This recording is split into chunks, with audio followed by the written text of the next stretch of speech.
Hari itu, bel sekolah berbunyi nyaring. Suara langkah kaki siswa terdengar riuh di koridor. Beberapa berlari keluar, beberapa berdesakan di depan kantin. Di antara kerumunan itu, ada Raka Pratama yang berdiri kaku di depan ruang guru. Wajahnya pucat, tangannya dingin, dan dadanya seperti dihantam benda berat. Di dalam ruang guru, kepala sekolah duduk dengan ekspresi tegas. Dua guru lain duduk di sampingnya. Wajah mereka tampak sudah sepakat sebelum rapat kecil itu dimulai. "Raka," suara kepala sekolah terdengar datar. "Kami sudah memutuskan. Mulai hari ini, kamu resmi dikeluarkan dari sekolah ini." Kata-kata itu jatuh seperti palu godam. Suara gaduh murid di luar tidak terdengar lagi di telinga Raka. Hanya kalimat singkat itu yang berulang-ulang menggema di kepalanya. Dikeluarkan dari sekolah. "Kenapa, Pak?" Suara Raka lirih, hampir tak terdengar. "Kamu sudah membuat banyak masalah. Tawuran, bolos, bahkan membuat sekolah ini tercemar nama baiknya. Kami tidak bisa menoleransi lagi." Padahal, tidak semua tuduhan itu benar. Raka memang sering ikut nongkrong bersama teman-teman nakal, tapi tidak semua masalah datang dari dirinya.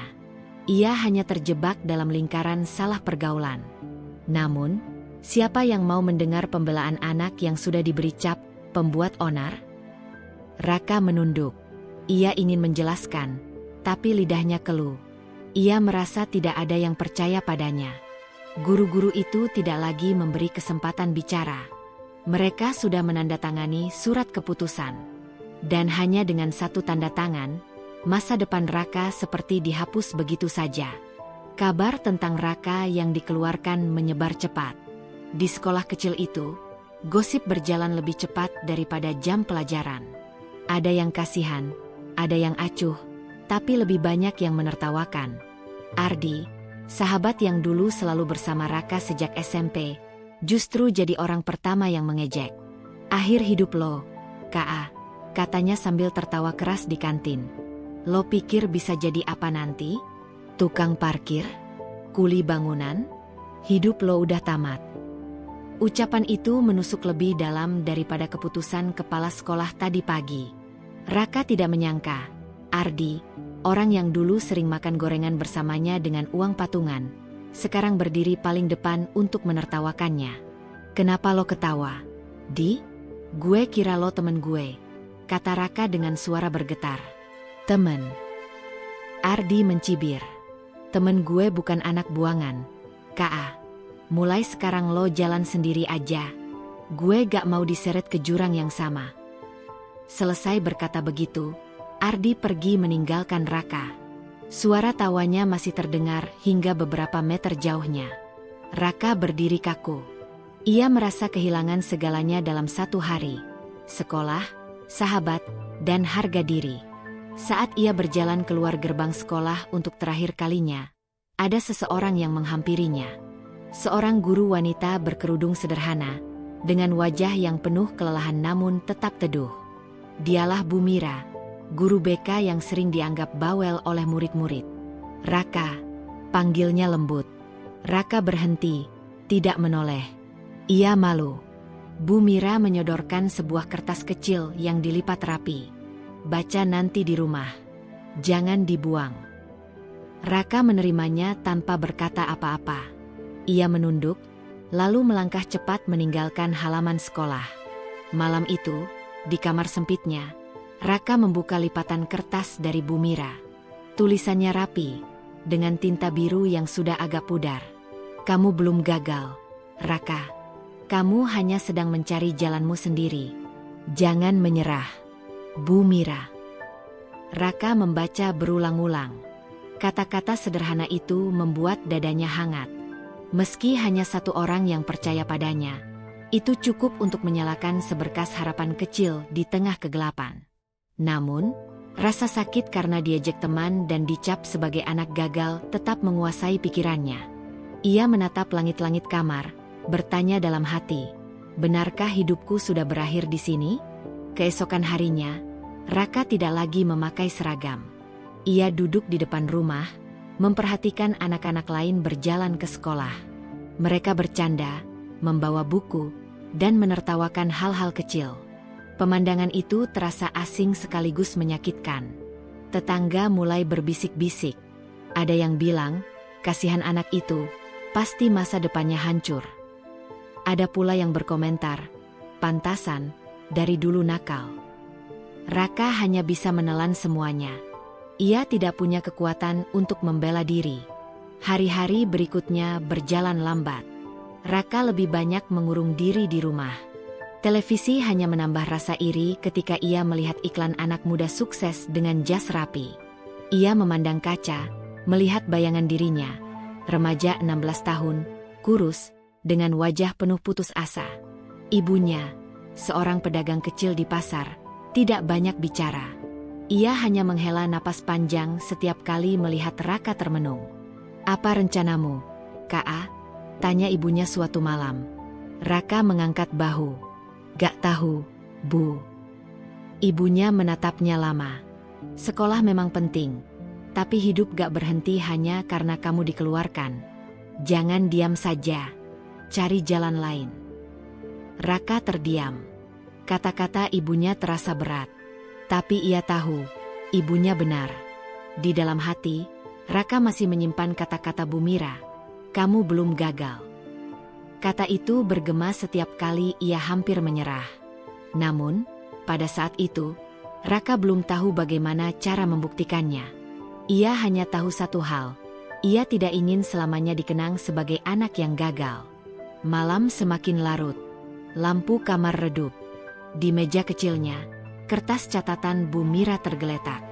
Raka menatapnya lagi, lalu menyelipkannya ke dalam buku usang. Entah kenapa, ia merasa catatan itu akan berguna suatu hari nanti.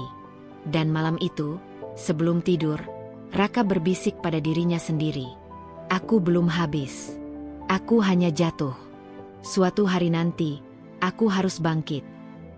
Hari-hari setelah Raka dikeluarkan dari sekolah berjalan lambat dan berat. Pagi yang biasanya penuh rutinitas, berangkat ke sekolah, berbaris di lapangan, atau sekadar bercanda dengan teman, kini hilang begitu saja. Raka terbangun setiap pagi, hanya untuk mendengar suara sepatu anak-anak lain di jalan menuju sekolah. Dari jendela rumahnya, ia melihat mereka berjalan sambil tertawa, menggendong tas, membawa buku. Raka hanya bisa duduk termenung, seperti orang asing di kampung sendiri. Rasa malu makin menebal. Ia merasa semua orang memandangnya sebagai anak buangan. Bahkan, beberapa tetangga yang dulunya ramah, kini mulai menjaga jarak. "Kasihan, masa depan anak itu hancur," bisik seorang ibu-ibu di warung depan rumah. "Ya, wajar, dari dulu bandel," sahut yang lain. Raka pura-pura tidak mendengar, tapi hatinya seperti diremas. Waktu berjalan, dan kebutuhan hidup tetap menuntut. Ibunya, yang berjualan sayur di pasar, tak mungkin menanggung semua beban sendirian. Apalagi adik Raka masih duduk di sekolah dasar, butuh biaya. Suatu sore, ibunya bicara pelan. "Kak, kalau kamu mau, coba kerja apa saja dulu. Gak usah pilih-pilih. Yang penting kamu punya kegiatan." Raka mengangguk. Ia tahu ibunya tidak bermaksud menekan, tapi keadaan membuat mereka tidak punya pilihan. Keesokan harinya, Raka mulai mencari pekerjaan serabutan. Ia mendatangi toko kelontong, warung makan, hingga bengkel motor. Hampir semuanya menolak. Ada yang bilang, "Kamu masih kecil."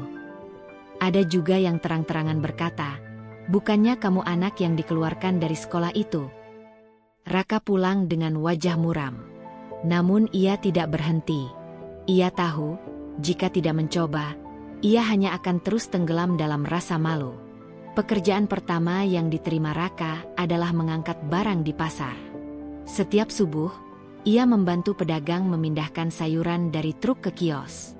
Upahnya kecil, hanya cukup untuk membeli sarapan dan sedikit membantu ibunya.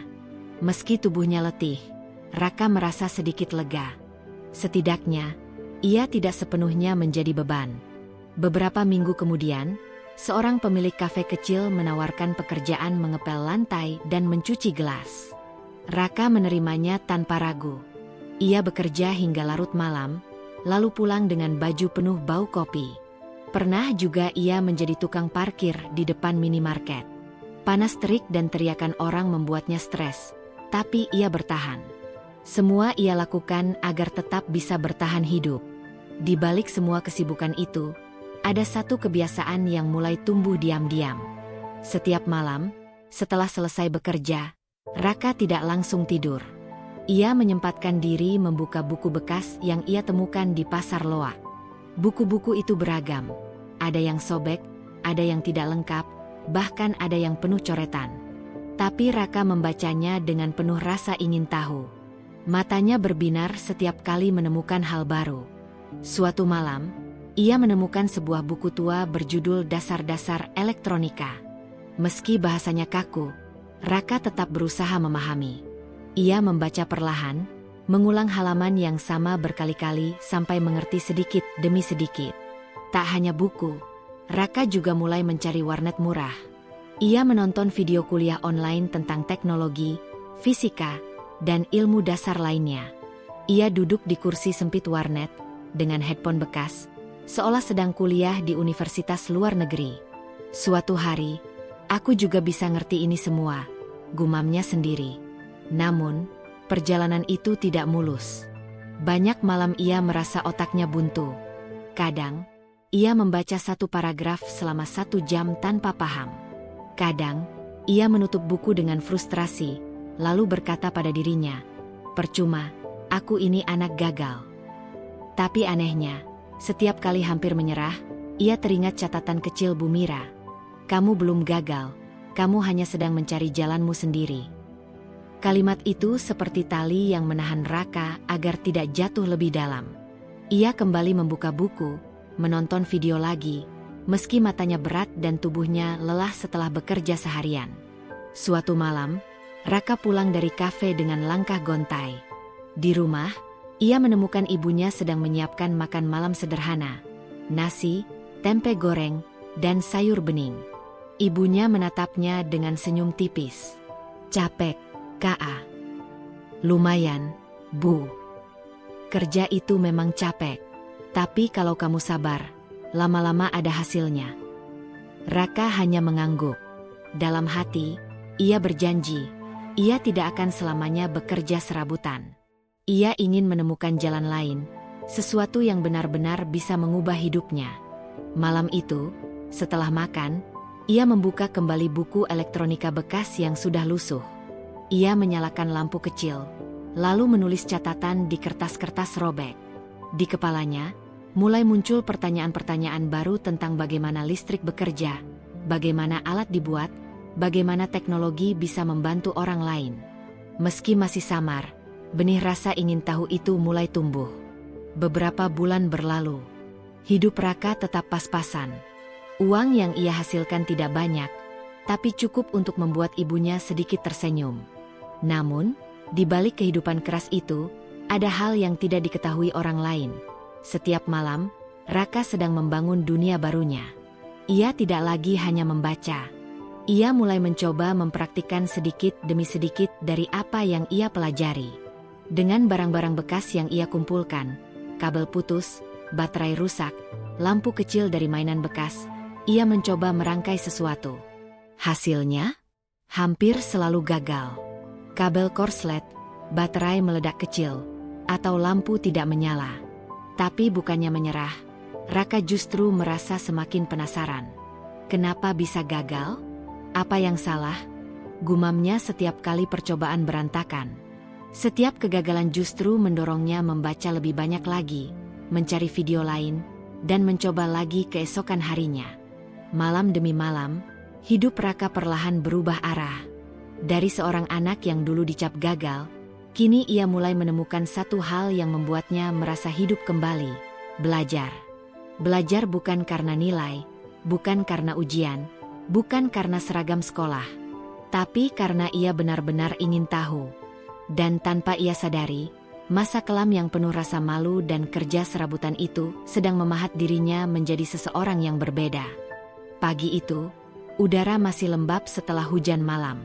Raka berjalan di pinggir jalan kota dengan langkah terburu-buru. Ia baru saja selesai membantu seorang pedagang sayur di pasar, dan di tangannya ada kantong plastik berisi kabel bekas, baterai kecil, serta beberapa lampu mainan rusak yang ia dapat dari tukang loak. Bagi orang lain, barang-barang itu hanyalah sampah. Tapi bagi Raka, semua itu seperti harta karun. Sesampainya di rumah, ia langsung duduk di lantai kamar sempitnya. Dengan obeng butut dan tang kecil yang ia pinjam dari tetangga, ia mulai membongkar kabel dan mencoba menyambungkannya.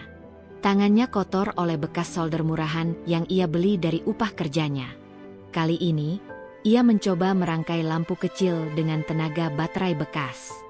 Hasilnya, lampu itu berkedip sebentar, lalu mati. Arg, gagal lagi, gumam Raka sambil menepuk dahinya. Tapi bukannya marah atau menyerah, ia justru tersenyum tipis. Ada rasa penasaran yang semakin membesar di dalam dirinya. Setiap kegagalan seperti teka-teki baru yang harus dipecahkan. Hari-hari berikutnya, Raka semakin sibuk dengan proyek kecilnya. Setelah bekerja serabutan, ia selalu menyisihkan sedikit waktu untuk merakit sesuatu dari barang bekas. Pernah ia mencoba membuat kipas mini dari motor mainan rusak. Pernah juga ia membuat lampu belajar sederhana dari botol plastik dan kabel bekas. Meski tampak sepele, hasil-hasil itu membuat Raka merasa hidup. Ada kepuasan tersendiri ketika sebuah benda menyala atau bergerak, meski hanya sebentar. Ibunya kadang menggelengkan kepala melihat kamar penuh kabel berserakan. "Ka, ini kamar apa bengkel?" Raka tertawa kecil. "Bengkel masa depan, Bu." Ibunya tersenyum samar. Meski tidak sepenuhnya mengerti, ia tahu anaknya sedang menemukan sesuatu yang berharga. Satu malam, setelah berjam-jam gagal merakit lampu dari botol bekas, Raka duduk termenung. Ia membuka catatan lusuh yang selalu ia isi dengan coretan tangan. Di situ tertulis banyak rumus yang ia tidak sepenuhnya pahami, sketsa rancangan, serta daftar ide aneh. Tiba-tiba, ia menulis kalimat sederhana. Bagaimana kalau alat sederhana ini bisa membantu orang belajar? Sejak hari itu, arah pikirannya berubah. Ia tidak lagi sekadar ingin membuat benda bergerak atau menyala. Ia mulai memikirkan bagaimana teknologi sederhana bisa membantu orang lain. Beberapa minggu kemudian, Raka mencoba membuat sebuah papan tulis kecil dari potongan kayu bekas dan lampu LED kecil. Ia membayangkan, kalau papan itu bisa menyala saat digunakan, mungkin anak-anak akan lebih bersemangat belajar. Tentu saja, hasil pertamanya jauh dari sempurna. Lampu sering mati, kabel mudah lepas, dan papan itu terlihat aneh. Tapi Raka tersenyum puas. Bagi dirinya, ini adalah langkah pertama menuju sesuatu yang lebih besar. "Kalau aku terus coba, pasti ada yang berhasil," bisiknya pelan. Tidak ada yang tahu apa yang dikerjakan Raka di kamar kecilnya. Tetangga hanya melihatnya tetap bekerja serabutan, tanpa masa depan jelas. Ardi, sahabat lamanya, bahkan pernah melihat Raka mengais barang bekas di dekat pasar dan menertawakannya. "Lo makin gila, Ka. Udah gagal sekolah, sekarang jadi pemulung? Hahaha." Raka hanya diam. Ia tahu menjelaskan pun tidak ada gunanya. Yang penting, ia punya tujuan sendiri. Seiring waktu, proyek-proyek kecil itu semakin berkembang. Raka mulai mencoba membuat alat bantu hitung sederhana dari tombol bekas kalkulator rusak. Ia menghubungkan kabel seadanya, dan meski tampilannya jelek, alat itu bisa menyala dan menampilkan angka di layar kecil. Pertama kali melihat angka 1 muncul di layar, Raka melompat kegirangan. Baginya, itu seperti melihat mimpi kecil yang jadi kenyataan. Kalau alat ini bisa berkembang, anak-anak yang kesulitan berhitung bisa terbantu, pikirnya. Namun, jalan menuju keberhasilan tidak pernah mulus. Berkali-kali, alatnya rusak. Berkali-kali, ia merasa frustasi. Pernah suatu malam, setelah rangkaiannya terbakar kecil dan membuat kamarnya penuh asap, ia hampir menyerah. "Kenapa aku terus gagal? Apa aku memang bodoh?" Ia menutup wajah dengan kedua tangan. Tapi, Setelah beberapa menit terdiam, ia kembali teringat catatan Bu Mira. Kamu belum gagal, kamu hanya sedang mencari jalanmu sendiri. Ia bangkit, mengambil kertas kosong, lalu menggambar sketsa baru. Baik, kalau gagal, aku coba lagi. Hari-hari Raka kini terbagi dua. Siang bekerja serabutan, malam bereksperimen.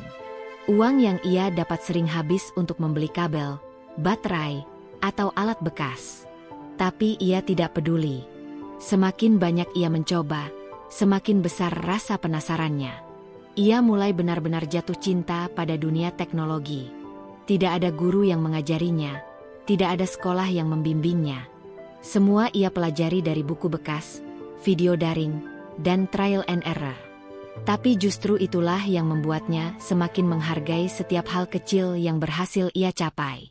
Suatu sore, saat duduk di teras rumah dengan tangan penuh bekas solder, ibunya mendekat. "Ka, kenapa kamu repot-repot begini? Bukannya lebih baik kerja yang jelas?" Raka tersenyum. "Bu, aku gak tahu masa depan aku gimana. Tapi setiap kali aku bikin sesuatu, meski gagal, aku merasa punya alasan untuk terus hidup. Aku pengen buktiin kalau aku bukan anak gagal." Ibunya terdiam. Matanya berkaca-kaca. Ia sadar, meski jalan anaknya berbeda, Raka sedang berjuang keras. Api kecil itu sudah menyala. Mungkin belum terlihat terang bagi orang lain, tapi di dalam hati Raka, semangat itu berkobar. Ia menemukan hal yang membuatnya ingin bangun setiap pagi, meski harus bekerja keras. Teknologi bukan hanya tentang kabel dan mesin baginya. Teknologi adalah jalan untuk membuktikan bahwa masa lalu tidak menentukan masa depan.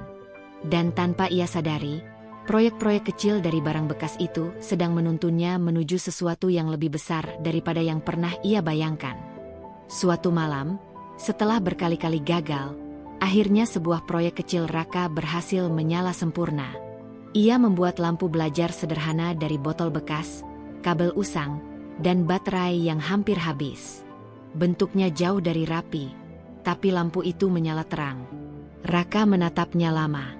Ada rasa bangga yang tak bisa dijelaskan.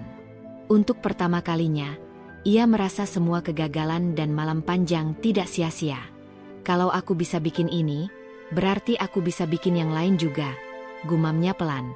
Beberapa hari kemudian, Raka memberanikan diri memotret hasil karyanya dengan kamera ponsel butut yang ia beli dari hasil kerja parkir. Ia menulis keterangan singkat di media sosial. "Lampu belajar dari barang bekas. Murah, tapi bisa bantu anak-anak yang kesulitan belajar di rumah tanpa listrik." Ia tidak berharap apa-apa. Ia hanya ingin menyimpan hasil kerjanya di dunia maya, semacam arsip pribadi. Namun, keesokan harinya, ponselnya bergetar tanpa henti. Notifikasi masuk bertubi-tubi. Orang-orang mulai menyukai dan membagikan unggahannya. Komentar-komentar bermunculan.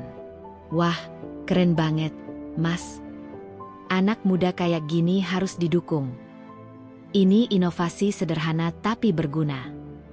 Raka terkejut. Ia tidak pernah mendapat perhatian sebesar itu seumur hidupnya. Ia hanya anak yang dulu dikeluarkan dari sekolah, dianggap gagal, dan diejek banyak orang. Kini, karyanya justru dipuji. Beberapa akun media lokal bahkan menghubunginya. Mereka ingin menulis berita tentang pemuda desa yang bisa membuat alat belajar dari barang bekas.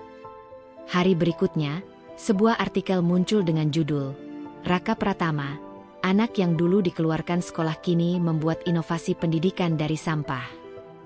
Foto wajah Raka terpampang dengan senyum canggung di depan lampu belajar buatannya. Artikel itu menyebar cepat. Banyak orang yang dulu meremehkannya terdiam. Ada yang mulai mengirim pesan mendukung, ada juga yang merasa salah telah menganggapnya tidak punya masa depan. Namun, bagi Raka, yang paling berharga bukan pujian orang. Yang membuatnya benar-benar terharu adalah ketika ia menerima sebuah pesan singkat di ponselnya. "Raka, Bu Mira sangat bangga padamu. Aku tahu kamu belum gagal. Teruslah mencari jalanmu sendiri." Begitu membaca nama pengirimnya, Bu Mira, air mata Raka jatuh tanpa bisa ditahan. Ia masih ingat jelas catatan kecil yang diberikan guru BK itu bertahun-tahun lalu. Dan kini, kata-kata itu seakan benar-benar terbukti. Beberapa hari setelah berita itu, Bu Mira datang ke rumah sederhana Raka. Rambutnya sudah mulai beruban, wajahnya tampak lebih tua, tapi senyumnya tetap sama. "Raka." Suaranya bergetar ketika melihat mantan muridnya berdiri di depan pintu. "Bu Mira," jawab Raka, menunduk hormat. Mereka berdua terdiam beberapa saat. Hanya mata yang berbicara. Mata seorang guru yang bangga, dan mata seorang murid yang akhirnya bisa membalas kepercayaan. "Bu, terima kasih. Kalau bukan karena catatan kecil ibu dulu, mungkin saya sudah berhenti sejak lama." Bu Mira mengusap matanya yang basah. "Kamu yang hebat, Kak. Bukan aku. Aku hanya menyalakan api kecil. Kamulah yang membuatnya tetap menyala." Kabar tentang karya Raka tidak berhenti di situ. Setelah liputan lokal, beberapa komunitas pendidikan mulai mengundangnya untuk berbagi cerita. Ia diminta menjelaskan bagaimana bisa membuat alat belajar dari barang bekas. Awalnya, Raka gugup. Ia tidak terbiasa bicara di depan orang banyak. Namun, ketika ia melihat anak-anak sekolah memperhatikan dengan penuh rasa ingin tahu, rasa takutnya hilang. "Kalau aku bisa bikin alat ini dari sampah, kalian juga bisa bikin sesuatu dari apa yang ada di sekitar kalian," katanya sederhana. Anak-anak itu bertepuk tangan. Beberapa bahkan langsung mencoba membuat benda kecil dari barang bekas. Di wajah mereka, Raka melihat dirinya sendiri. Anak yang dulu dianggap tidak punya masa depan, tapi diam-diam punya rasa ingin tahu besar. Seiring waktu, unggahan-unggahan Raka di internet semakin banyak mendapat perhatian. Ia tidak hanya membuat lampu belajar, tapi juga alat bantu hitung sederhana, mainan edukasi dari kayu bekas, dan alat eksperimen kecil-kecilan untuk pelajaran sains. Setiap kali karyanya berhasil, ia langsung membagikannya di media sosial. Dan setiap kali, orang-orang semakin kagum. Beberapa komentar bahkan datang dari guru, mahasiswa, dan orang yang bekerja di bidang teknologi. Mereka menyemangati Raka untuk terus berkarya. Bahkan ada yang memberi saran teknis untuk memperbaiki desainnya. Raka mulai merasa, meski ia tidak punya gelar atau ijazah, ia tidak sendirian. Ada banyak orang di luar sana yang percaya bahwa semangat belajar lebih penting daripada status pendidikan. Suatu sore, setelah pulang dari pasar, Raka kembali menemukan pesan dari Bu Mira. "Kali ini lebih panjang. Raka, aku menangis membaca berita tentangmu. Aku dulu takut sekali kamu benar-benar hilang jalan. Tapi kamu membuktikan, anak yang dulu dianggap gagal bisa menjadi inspirasi. Teruslah berjalan, nak. Jangan berhenti." Raka membaca pesan itu berulang-ulang. Kata-kata itu seperti bahan bakar baru yang membuat semangatnya tak pernah padam. Di dalam hatinya, ia berjanji, apapun yang terjadi, ia akan terus belajar, terus membuat, terus membuktikan. Hari itu menandai awal pengakuan. Dari seorang anak yang dulu dikeluarkan, kini ia mulai dikenal sebagai pemuda yang punya semangat luar biasa. Ia tidak lagi hanya bertarung dengan rasa malu dan ejekan. Kini, ia punya panggung kecil, dan di atas panggung itu, ia mulai menunjukkan siapa dirinya sebenarnya. Raka tahu, ini baru permulaan. Tapi ia juga tahu, untuk pertama kalinya dalam hidup, ia tidak berjalan sendirian. Nama Raka Pratama mulai bergaung di luar lingkaran kecil tempat ia tinggal. Dari sekadar unggahan di media sosial, karyanya sudah sampai ke layar televisi lokal, kemudian masuk ke portal berita pendidikan nasional. Semua orang ingin tahu, siapa anak muda yang katanya pernah putus sekolah tapi bisa menciptakan alat bantu pembelajaran murah meriah dari barang bekas? Suatu pagi, Raka menerima pesan email. Ia sempat mengira itu spam karena isinya undangan resmi menghadiri sebuah seminar pendidikan di kota besar. Seminar itu biasanya dihadiri oleh dosen, peneliti, dan praktisi pendidikan dari berbagai kampus ternama. Raka membaca berulang-ulang. Nama lengkapnya tercetak jelas, disertai permintaan agar ia mau tampil sebagai pembicara. Tangannya gemetar.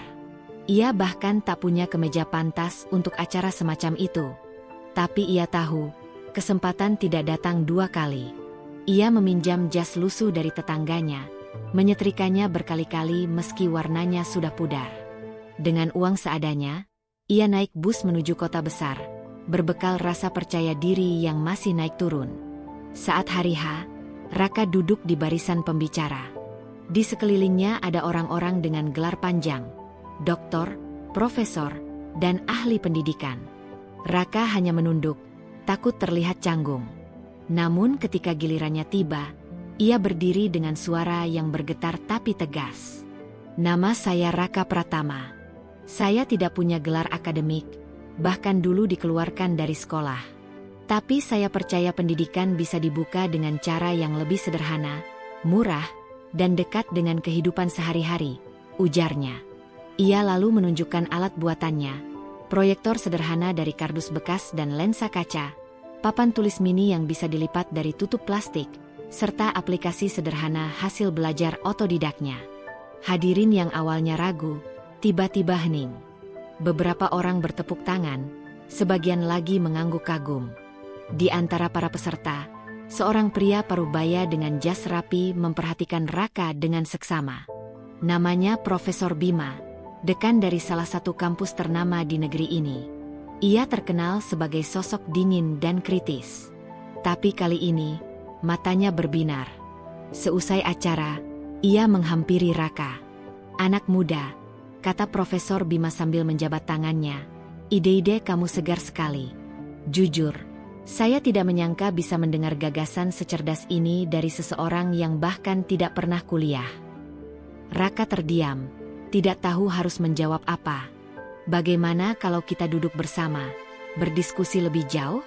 Saya rasa banyak hal yang bisa kita kembangkan dari temuanmu," lanjut Profesor Bima. Raka mengangguk, masih setengah tidak percaya. Ia merasa seperti bermimpi. Baru beberapa tahun lalu ia dipandang sebagai anak gagal, diusir dari sekolah, dan jadi bahan tertawaan. Kini, seorang profesor dari kampus besar justru mengajaknya duduk sejajar, berdiskusi tentang masa depan pendidikan. Hari itu menjadi lompatan besar dalam hidup Raka. Bukan karena ia sudah berhasil, melainkan karena pintu baru telah terbuka lebar. Dan ia berjanji dalam hati, tidak akan menyia-nyiakannya. Undangan resmi itu datang hanya sebulan setelah pertemuan dengan Profesor Bima.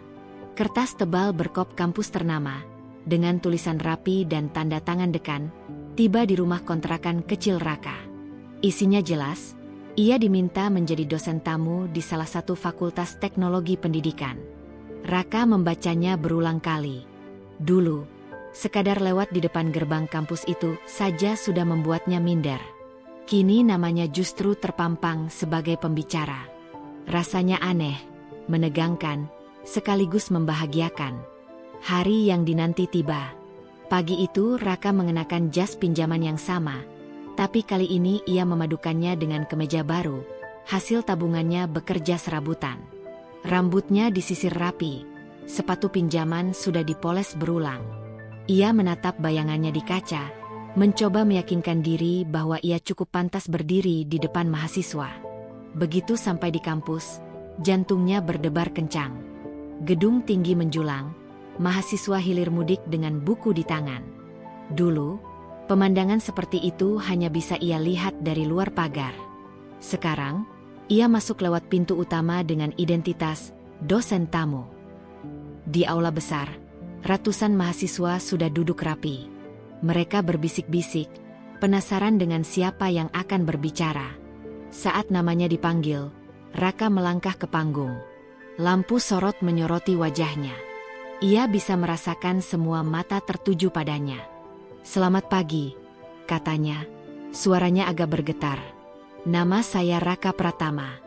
Mungkin kalian bertanya-tanya, siapa saya? Saya bukan profesor, bukan doktor, bahkan bukan sarjana. Saya hanya seseorang yang pernah dikeluarkan dari sekolah." Ruangan mendadak hening. Kalimat itu langsung menarik perhatian semua orang. Raka melanjutkan, dengan suara yang semakin mantap. "Tapi kegagalan itu bukan akhir. Justru dari situlah saya belajar menemukan cara baru untuk memahami dunia. Saya belajar dari buku bekas, dari video kuliah online, dari barang-barang yang orang lain anggap sampah. Dan hasilnya, saya menemukan hal-hal yang mungkin bisa bermanfaat untuk pendidikan kita. Ia lalu menunjukkan beberapa alat peraga ciptaannya. Mahasiswa tampak kagum, beberapa bahkan merekam dengan ponsel. Yang membuat Raka terharu, bukan hanya tepuk tangan meriah yang ia terima, tapi juga wajah-wajah muda yang seolah menemukan inspirasi baru. Di barisan belakang, ada seseorang yang memperhatikan dengan tatapan berbeda. Raka sempat menangkap sosok itu, Ardi. Sahabat lamanya yang dulu menertawakannya habis-habisan. Ardi datang tanpa memberitahu. Ia hanya duduk diam, menunduk, seakan menyesali semua kata-kata kasarnya di masa lalu. Raka tidak berhenti pada presentasi alat. Ia menceritakan kisah perjalanannya. Bekerja serabutan, membaca di bawah lampu jalan, belajar diam-diam di warnet murah. Ia ingin mahasiswa tahu bahwa kesempatan belajar tidak hanya ada di ruang kelas. Ketika ia menutup sesi dengan kalimat, "Kalau saya yang dulu dianggap gagal bisa berdiri di sini, maka kalian semua jauh lebih mampu melampaui batas yang kalian pikirkan." Aula bergemuruh oleh tepuk tangan. Profesor Bima yang duduk di kursi undangan hanya mengangguk puas.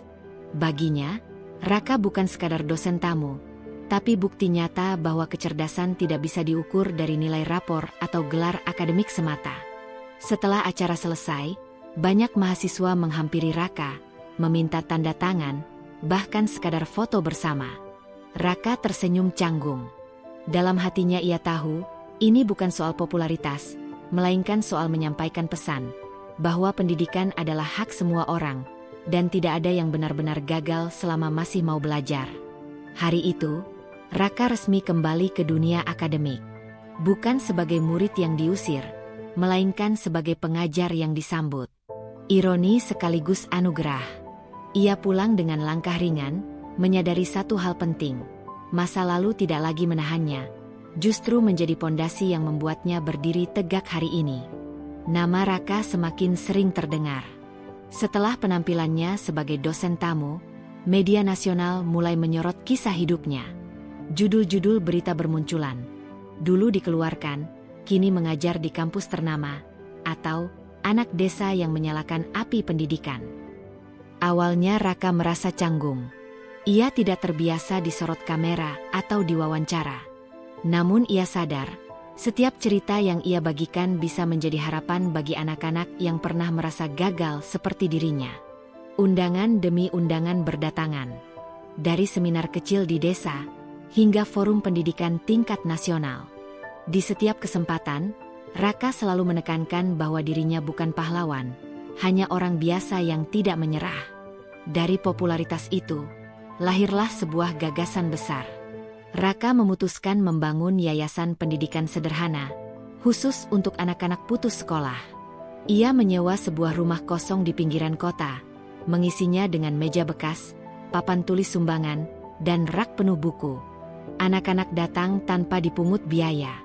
Mereka belajar membaca, berhitung, bahkan mencoba teknologi sederhana. Berita tentang yayasan ini menyebar cepat. Media menyebut Raka sebagai si gagal yang membuka jalan kesuksesan. Julukan itu membuatnya tertawa getir, tapi juga bersyukur. Ia sadar, kegagalan masa lalu kini berubah menjadi bahan bakar untuk menyalakan mimpi orang lain. Yang paling mengharukan, banyak orang yang dulu meremehkannya kini datang menawarkan bantuan. Para relawan, guru, bahkan mahasiswa ingin ikut mengajar di yayasan. Di antara mereka, Raka kembali melihat Ardi. Sahabat lamanya itu datang dengan wajah penuh penyesalan. "Rak, aku salah dulu. Aku kira hidupmu sudah berakhir waktu itu," kata Ardi dengan suara pelan. Raka hanya menepuk bahunya sambil tersenyum. "Tidak ada yang benar-benar berakhir, Di. Kita hanya butuh jalan lain." Sejak hari itu, Ardi ikut membantu mengurus yayasan. Ia mengatur administrasi, mencarikan donatur, bahkan menjadi orang pertama yang selalu menyemangati Raka. Hubungan mereka perlahan kembali pulih. Kini, Di titik balik hidupnya, Raka menyadari sesuatu. Kesuksesan sejati bukanlah berdiri di panggung besar atau mendapat tepuk tangan meriah. Kesuksesan sejati adalah saat dirinya bisa membuat orang lain percaya bahwa mereka juga mampu bangkit, meski pernah jatuh sedalam apapun. Puncak kejayaan Raka tiba lebih cepat dari yang ia bayangkan. Ia diundang ke sebuah acara besar, disiarkan langsung di televisi nasional. Aula megah itu dipenuhi pejabat, profesor, dan tokoh pendidikan. Di atas panggung, Raka menerima penghargaan sebagai tokoh inspiratif pendidikan nasional. Namun ketika mikrofon disodorkan kepadanya, Raka tidak berbicara tentang kemenangan. Dengan suara tenang, ia membuka rahasia yang selama ini ia simpan rapat. "Waktu saya dikeluarkan dari sekolah dulu," katanya, "saya sebenarnya masih buta huruf. Saya tidak bisa membaca lancar. Semua yang saya capai sekarang berasal dari sistem belajar yang saya ciptakan sendiri, dengan cara paling sederhana." Ruangan mendadak hening. Banyak yang tidak percaya. Raka melanjutkan, "Saya berdiri di sini bukan karena gelar, tapi karena keberanian untuk memulai dari nol. Itu yang sebenarnya penting dari pendidikan." Beberapa menit kemudian, ia membuat pengumuman mengejutkan. Ia menolak gelar kehormatan yang hendak diberikan kampus besar itu.